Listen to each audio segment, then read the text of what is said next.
Hey, what's up? Call the spaceships to Davenport, prepare for Divanarchy, and interface with a couch in space. It's Space Couch. We'll just let our space camera autofocus there, and that's about as good as we're going to get. That's all right here on Space Couch. Gotta get to... I have this fake temporary tattoo. I said it again. Fake temporary tooth in it. I'm not used to seeing my face in it. If you're listening to this, I am.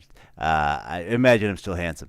But you know who's even better looking is today's advertisers. Brand new for this episode. It is, come on, Space Controller, Tiger Squawk Records. You want to check out the new single from Duckbag TM, Navigator. I think it's his best. You also want to check out Melting Rust Opera's new offering. I'm on that one out of Germany.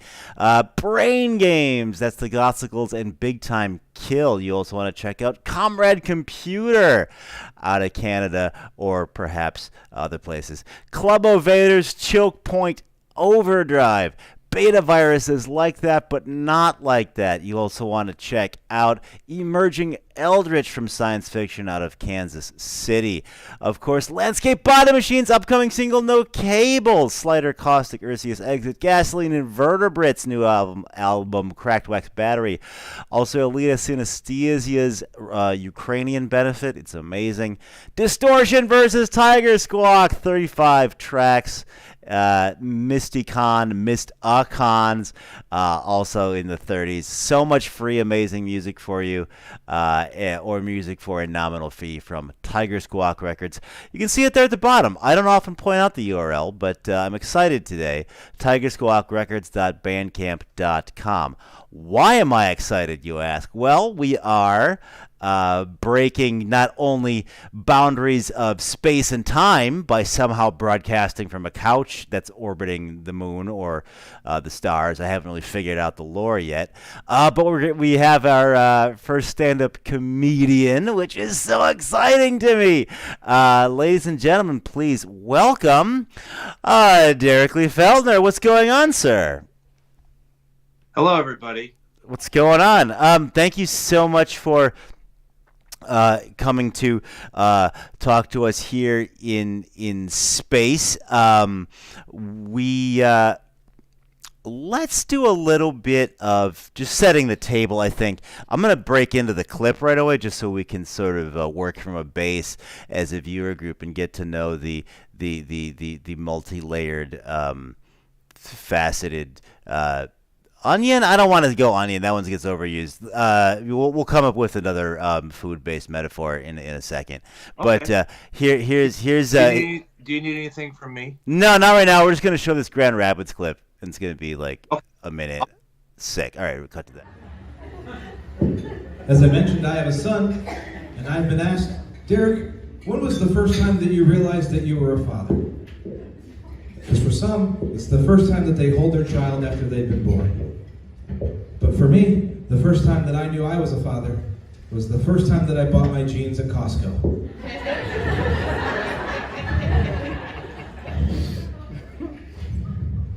Six pairs for $29. They come on a roll.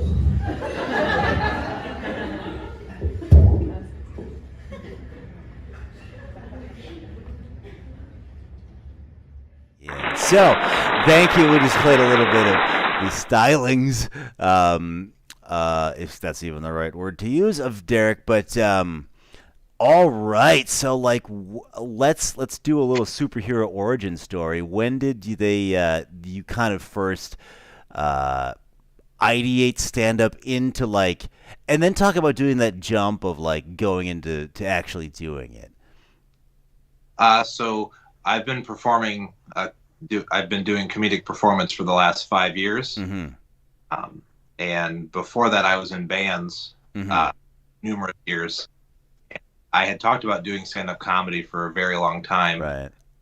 And friends with other comedians in town here in Kalamazoo. Oh, cool. Okay. I basically got tired of talking about doing it. Right. my friends who was a established comedian here, how do I do this? And he gave me the contact of another comedian named Nate who ran a Sunday show, and that was my first performance. And what was great is his show on Sundays, if it was your first time, he would put you on last. Okay. Now, as someone coming from a band background, I thought, if I'm last, that means I'm headlining. That's right where I'm going in my mind. I've made it. Right. But no, they put you on last. That way, if you're terrible, no one leaves if you're on earlier in the night. Okay, good to know. Did that, and then another person who ran an open mic was there, and his name was Jason, and he said, "Hey, you should come to my Wednesday show." Mm-hmm.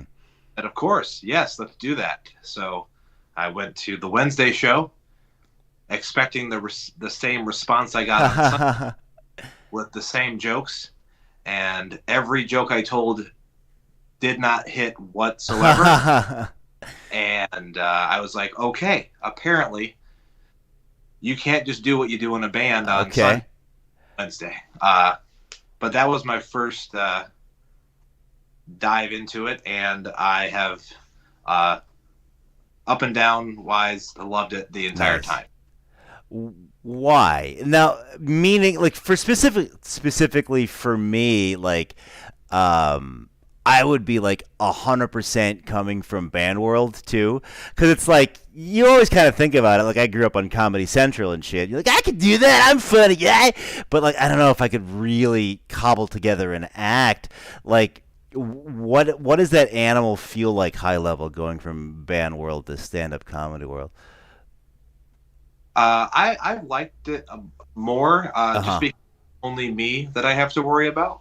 Interesting. I've loved all the bands I've ever played in, but booking shows wise is a lot easier since it's just me. Okay. I don't have to try to coordinate with 5 or 6 other people's schedules to make sure that something that I've already booked can actually happen. I will say that comedy-wise, I have definitely seen a more welcoming community than I. Oh, really? In bands, yeah, I feel, or maybe it's just shaded a different way. Like in the band communities, people will say, "Oh, I want to support your band," but I want to support your band to a certain extent. And I feel like in comedy that exists also, but since everyone is going after the same things, which is to perform, it's definitely a welcomed community, but it also a very competitive one. And, really?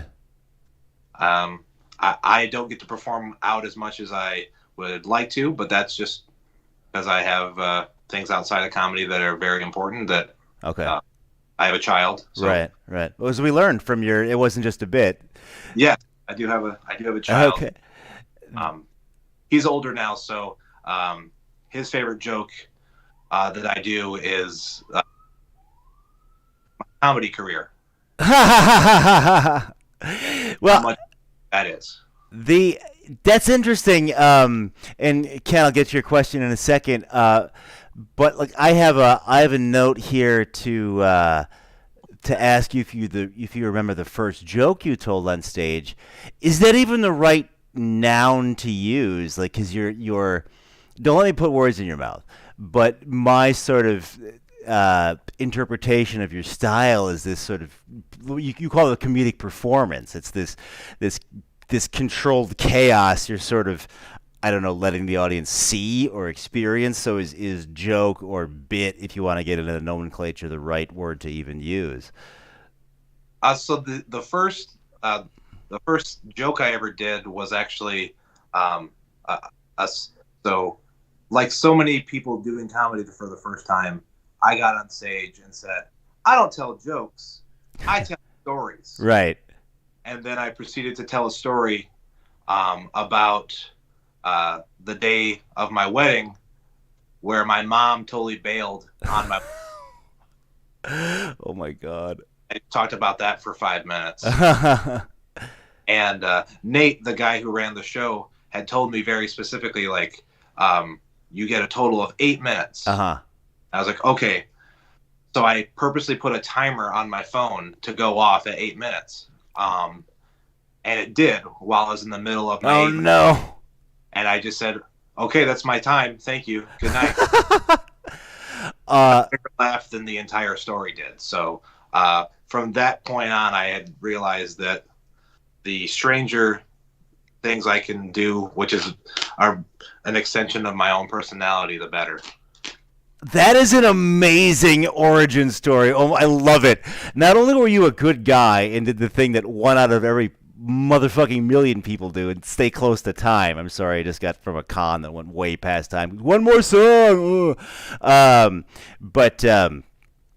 So props to you for that. But like, it got the biggest laugh, and that's how you turned into a weirdo comedian or whatever you want to. That's amazing. How would you describe your style of comedy?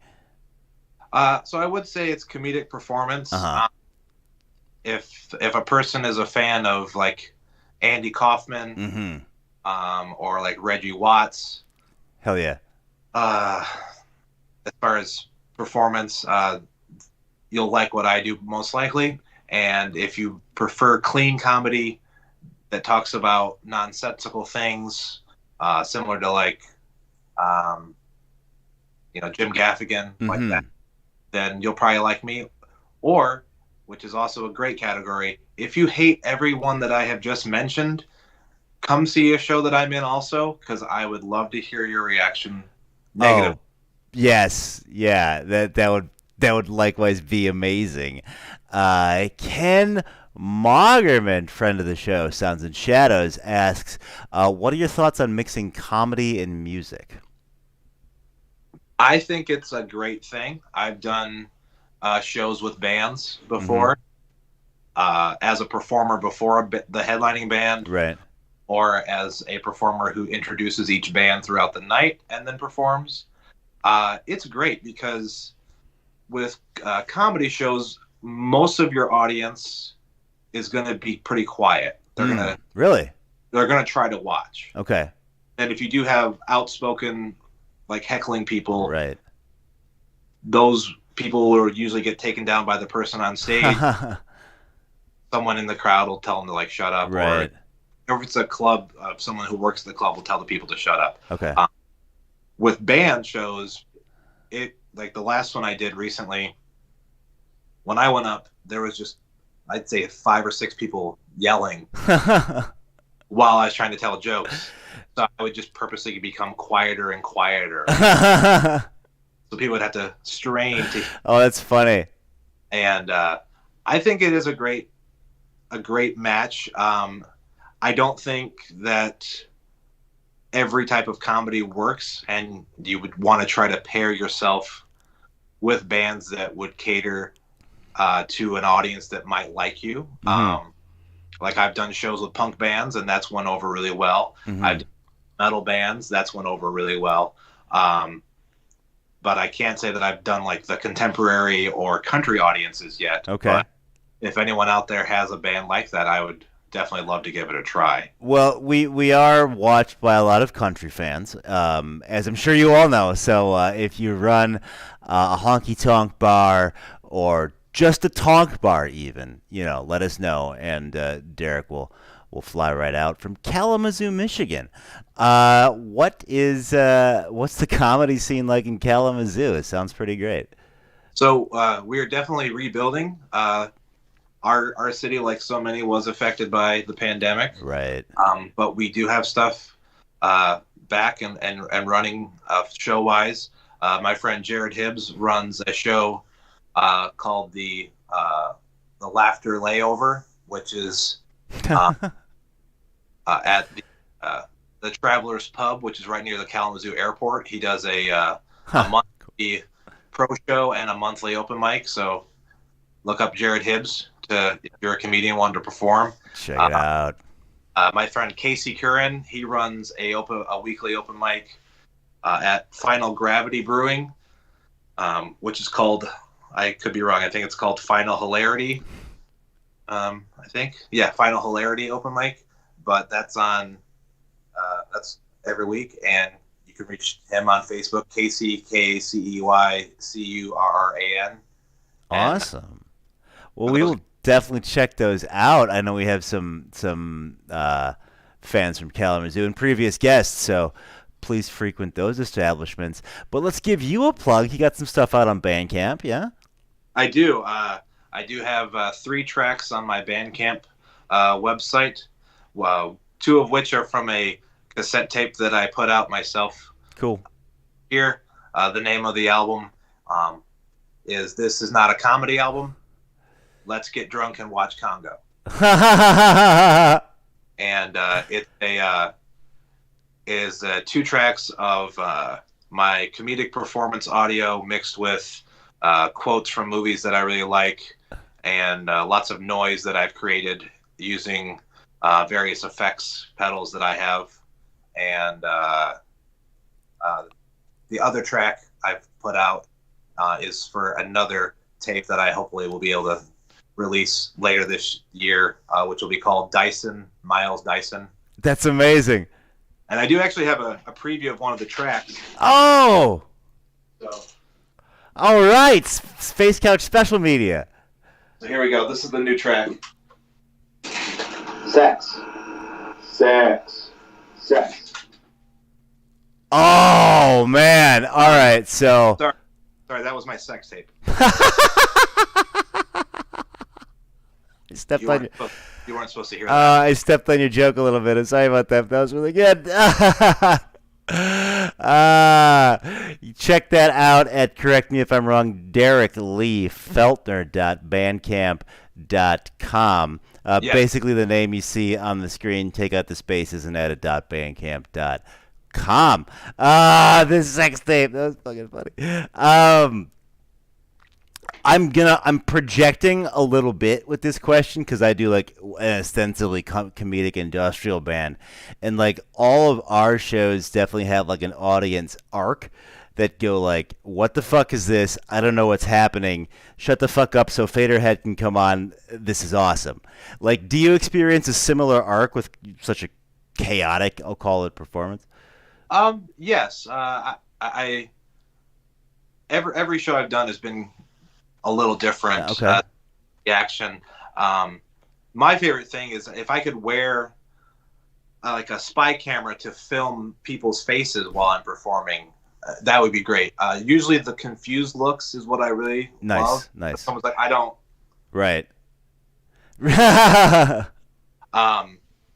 Or anger when I see like just genuine anger. Yeah, like I've upset about, which is a funny thing to get. Yeah, upset. right.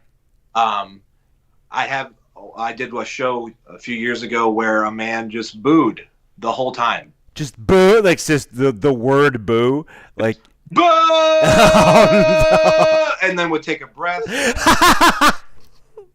And I just continued doing my set. I never even acknowledged the fact that was happening. Oh, that's amazing. And what was great is, I think he thought he could do that for the whole time. Oh. And his voice would start to get tired. And at one point, someone towards the front was like, "Man, shut up! This guy's funny." And, that's your next bumper sticker right there, man. Shut up! This guy's funny. And that was a fun one. I would say that a lot of the things that are mine, quote unquote, I owe to audience reactions and interactions. My big thing that I say is on all my merch, it says "Stop doing comedy." Right. And that is from a direct quote from a drunk girl after one of my earlier. Wow. She came up to me and drunkenly said, "Hey, you're the guy earlier. Yeah. I just want to tell you, from the bottom of my heart, stop doing comedy." And she walked away, and I had my notebook with me, and I just wrote that down and circled it and didn't think anything of it. And then when I decided to make a button to take to shows to give to people, I didn't want to just have a picture of me on it. I thought that was a bit pretentious. So I started putting that on there, and I think it eases people into the concept of liking something, and it kind of breaks down the ego of the performer. Interesting. Okay. I don't want anyone to ever think that I can't be approached or talked to. Right. I'm a regular person. Okay. Do you feel that, like, just because, like, I don't know how to, like, even say what's up to this weird guy, like, do you get that?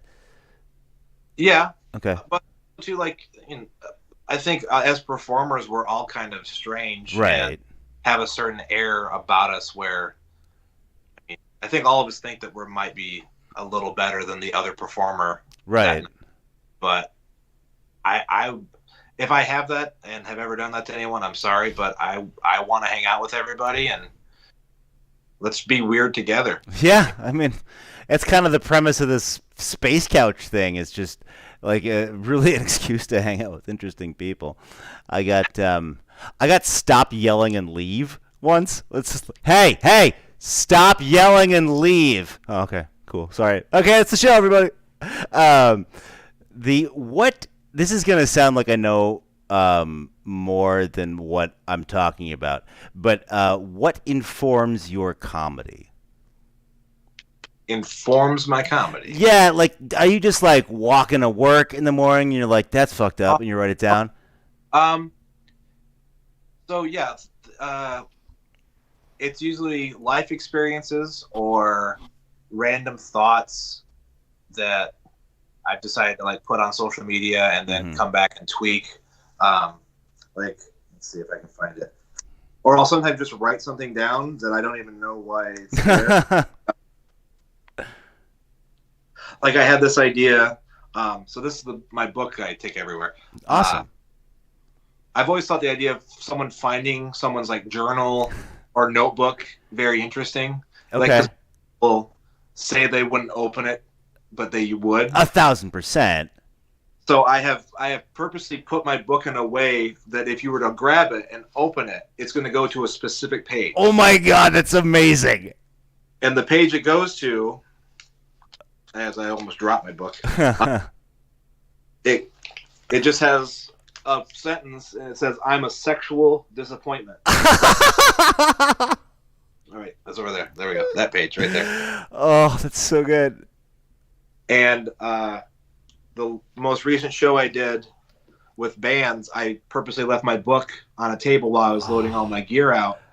And when I came in, they're like, "Hey, we found your book." I was like, "Oh," I'm like, "You didn't open it, did you?" And they're like, "No." Oh. I had this book. And I'm like, oh my God, that is genius. I was like, "That's funny." About that, and it's like circled, and it looks like a journal. So I mean, that's not even a joke. That's just funny to me. But I mean, most of the stuff I do does kind of come from the world of being in bands, also, because there's so many things that if you do them on stage in a band, it would be seen as the coolest thing you could do. But if you were to translate that to a stage with a comedian, it's like the most uncomfortable. like taking up, like, setting up a drum kit as you did, or like what? Yes, Okay. exactly. Or like, I think it's funny that singer-songwriters, when they have an acoustic guitar on, when they are singing a song and then they stop singing and then they walk to the front of the stage and are making faces while playing the chorus. They're just, usually G, D, C. Right. But they're doing it in a way that makes you think, look how, like, you see what I'm doing? Like, that's funny to me. And, I mean...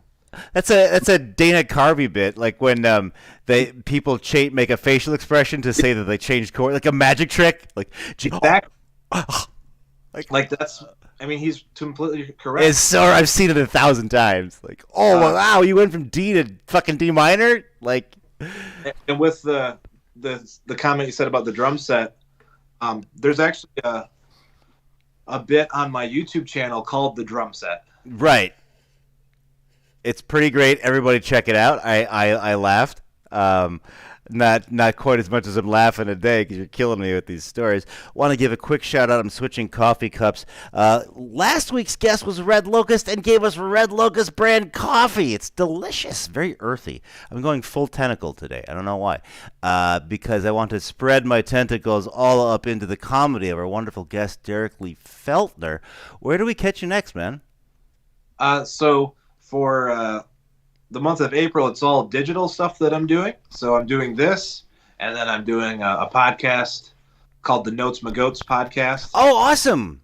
And then next month, I do have a couple of shows outside of Kalamazoo, and those will be posted on my Bandcamp site. Unfortunately, since I'm using my phone, I don't have my calendar. Okay, sorry, but we'll look you up. Where do we go for the digital stuff? So you can go to my Bandcamp. Okay. DerekLeeFeltner.bandcamp.com, or you can follow me on the various social medias. On Instagram, I'm at Derek Feltner1983, and on Twitter, I'm at Derek_Feltner, and that's the best place to follow me as far as the non-earthly version of myself. Well, we are all about non-earthly versions here on Space Couch. We blast that terra firma out the water. It's I enjoy comedy. I know the thing with comedy that I love is all my comedy friends. I feel that when they see me, they're happy to see me, or maybe possibly slightly, and that's fine. And I'm just glad to see people out doing stuff again, like in person, and it's a good feeling. And that's not really anything to do with anything. It's real though, man. Like we played this big festival like 2 weeks ago, and people were like, like we had a good set and everything, but people were just like, "I'm happy to see you physically." I'm like, "I know, it's awesome." So like, yeah, it's really cool, and in this digital age, there's a lot of stand-up comedy. You can watch from your seat. I recommend you do that with our guest for the month of April. But it is such a cliche, but it is really hard to overstate the experience of comedy live.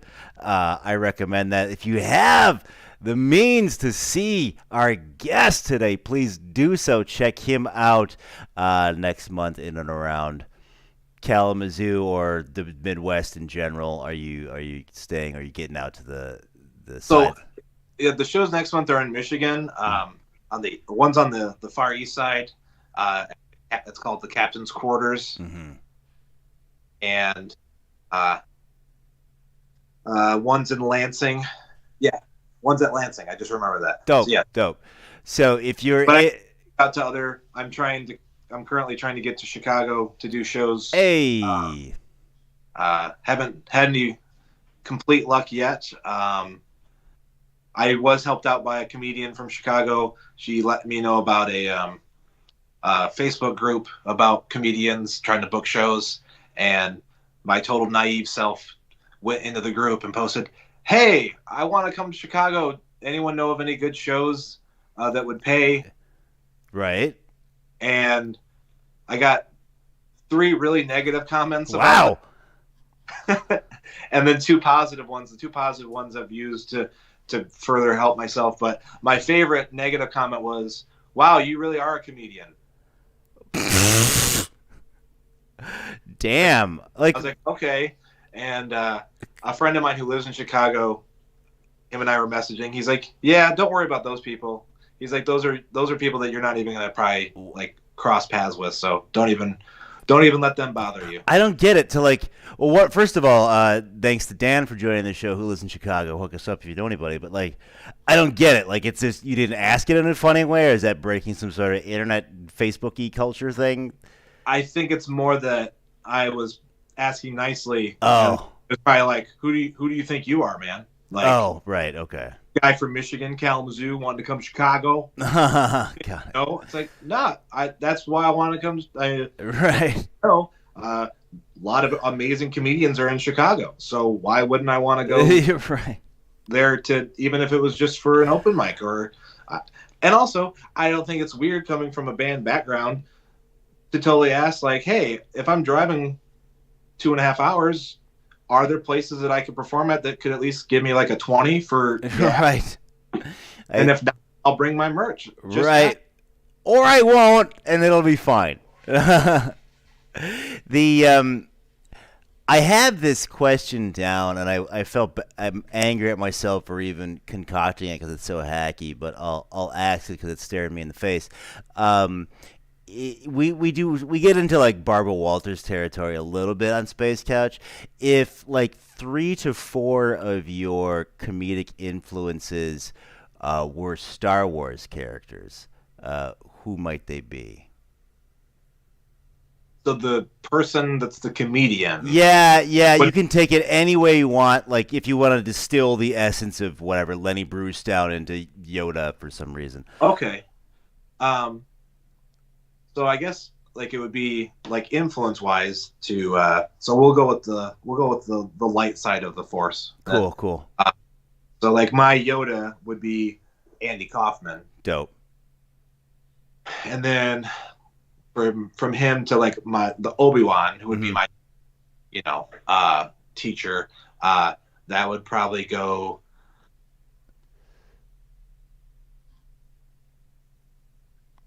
to like Chris Gethard. Oh, nice.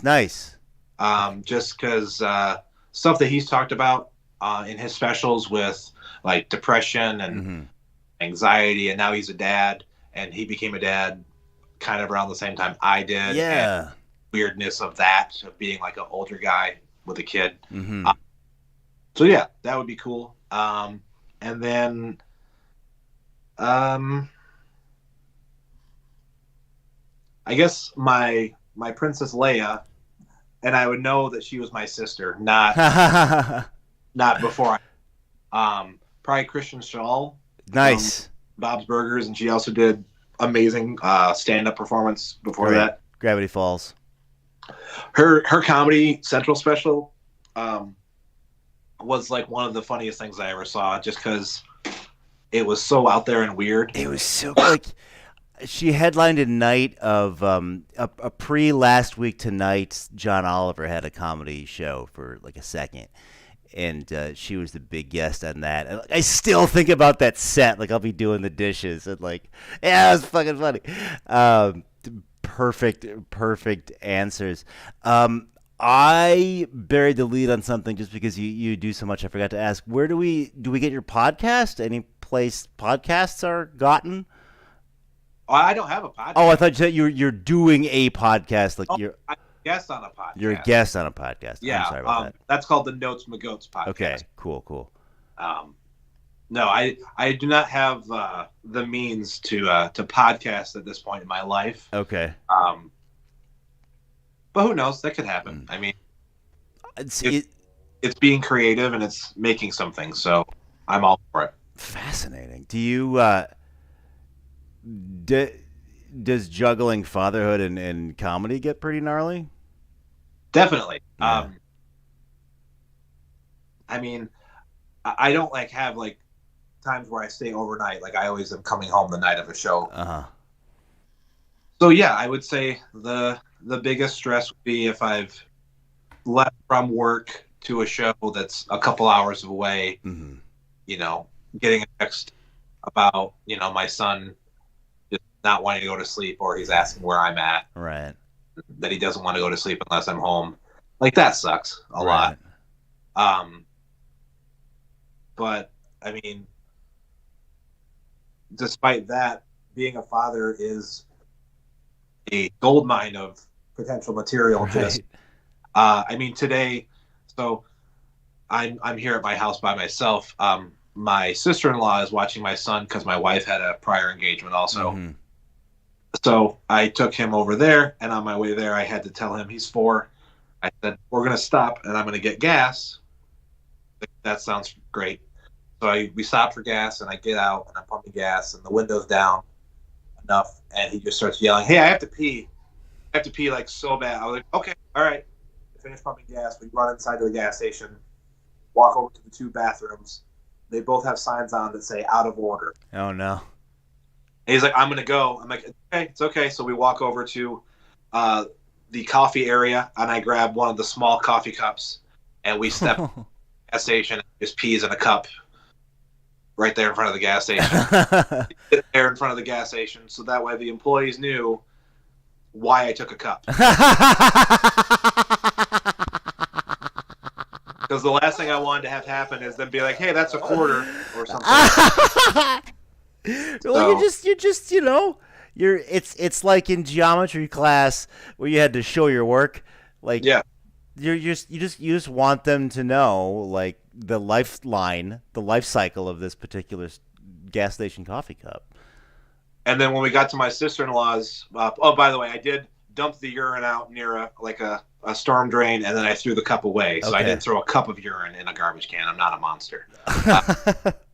But when we got to my sister-in-law's house, my son was very proud to say, "I peed in a cup today." Without any type of context. He just said that out loud as soon as we... Oh, making T-shirts and bumper stickers left and right. I love it. Oh, it's hilarious. This may be a highfalutin question, but the world of comedy has always been, seemingly to me as an outsider, more goal oriented than music. Like, being that I'm sort of in on the ground floor of music, like, my focus is always like, let's just get another album out, and I'm not gunning for anything like a Netflix show or a special or anything like that. Do you have, as a comedian, are you working towards anything in particular? So I've accepted that what I do is not for everybody, and that's totally fine. And because of that, I know there are just avenues that if I wanted to pursue would take a lot longer. Mm-hmm. So for me, not being like, I have goals that I'm working on, but I don't have ones that are almost chained to me as like, if this doesn't happen, that like, I have a new tape that I'm trying to finish, and since it's me making it, I can do that as I want. I have been, trying to book more shows for the coming year as things are reopening, and I'm focusing more on band type of shows. Okay. When I do comedy shows, I figure some of the bands I come across that I actually am just like, wow, this is an amazing band. I want to see them live. Right. The part of my brain that played in a band was like, well, if you were in a band, you would ask them if you could open for them. And bands that I like have probably been tossed hundreds, possibly thousands of demos or emails out, "Hey, here's my band. Can I open for you?" How many comedic performers have ever emailed them or reached out and be like, "Hey, I have 10 minutes. Can I do 10 minutes in front of your set? Here's a clip. If you like it, awesome. If you don't, please tell me that you don't like it." Okay with that. I mean, there are things that I can do in comedy that I was restricted with music, not only from just a confidence point of view, but just in general. Like, one of my favorite bands of all time is The Locust. Okay. Absolutely love them. This past year, completely on a whim, I was like, I'm just going to message the label that The Locust, one of the co-founders of The Locust has, 31G Records. I'm just gonna message him with my stuff and just ask, "Hey, is this something that you'd ever be interested in putting out?" That's something I would never do in a band. And how'd that turn out for you? He responded and said, "Hey man, I listened to it. It's awesome. I'm gonna be hell yeah." And he's like, "But I'm gonna be honest with you." He's like, "I have no money in this label." He's like, "I couldn't even put this out if I wanted to." He's like, "Everything that I put out is bands that I'm in." Okay. Because it's more, that it makes sense. And I was like, "Hey, that's cool. I'm just happy that you even took the time that's awesome to respond." And I've spoke with him outside of that, like in other social media platforms, just casually about just music and stuff. And he's a relatable, total normal guy, that does weird stuff and has went his own path to do the weird stuff he does. But to circle back to your question of goals, getting the tape that I'm working on out, Cool. doing more live shows with bands, getting to Chicago. I mean, ultimately, yeah. Who wouldn't want a Netflix special? But I don't know. Right. I don't know if someone would want to watch an hour of what I do. Well, we've certainly enjoyed having you on Space Couch for the past 41. This I haven't fully formulated this question, so it might be messed up. But I'm curious about the mechanics of comedy, meaning like from a musical's perspective. Like once I start, and maybe even specifically electronic music, like once I start that 3-minute track, like we're in it for 3 minutes, and these are the words that I have to say, and so forth. In the comedy world, we're sort of just herding this audience of cats, and I can sort of alter or figure things out or swivel, if that's the word, or not. Are there major mechanical differences you find out between music and comedy? So, with what I do, since there's so much silence in between things, Mm-hmm. and really like letting the audience and myself sit in that silence together, I think it's great. Awesome. For all of my comedian friends who can like just pound out like 30 or 40 just zingers Right. for 10 minutes, I am amazed by that. That is awesome. I wish I could do that.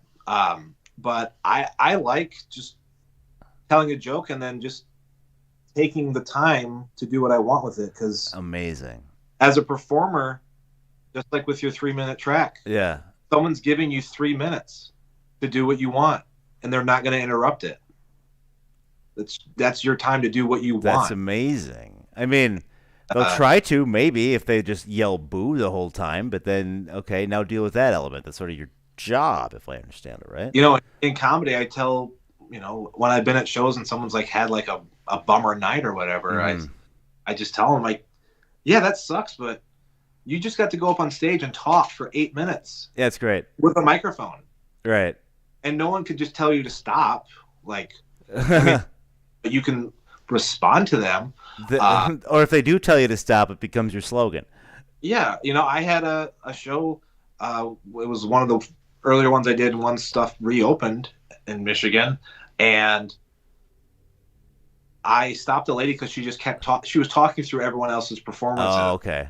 And then when I got there, she was doing it also, and I just stopped and I just said, "Excuse me," and she like looked at me.